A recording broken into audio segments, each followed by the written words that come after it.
Happy Saturday. I wanted to read a little section of the book that I've been playing around with, and maybe you'll find it interesting, maybe you won't. So the quote that the part that I'm going to start with is about neuroplasticity. I'm talking about the brain and why I made the little post about my artwork thing right before this. So I'm just going to begin. Neuroplasticity is an impressive sounding word, but really it just describes a very simple process. It refers to the ability of neurons to always forge new connections. Neuroplasticity at its essence is the process of the brain wiring and rewiring itself. Let me skip ahead. So which synapses remain and which are pruned depends entirely on whether the circuits carry any traffic. It is survival of the busiest. Connections that are used become stronger, becoming permanent elements of the brain's circuitry, and those that are not used are pruned away. So when we talk about wiring and rewiring the brain, while affirmations and things like that sound nice and they're easy, they're not always the answer. So if you're constantly trying to do something different, change a habit, things like that, but it's not working, it's because, so part of this is that one, it can change, right? We're talking about rewiring the brain, which you have to find your particular way of doing that, and I'll give you some suggestions. But the whole point is that say you do a lot of affirmations, say you do a lot of self-help books, say you read a lot and do introspection, you're only doing that from the 5% of the conscious mind where things do not rewire. They don't change. You're just absorbing it in 5%.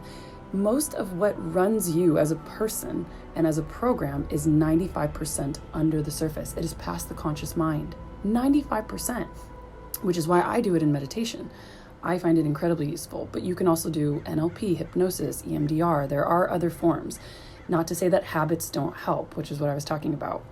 And when I was particularly for me talking about doing artwork every day, not only is it a habit, but it is a form of meditation. It's why we can zone out and have no other thoughts going through our mind. So that's one way that I'm going to play around with it for the next 2 weeks, basically.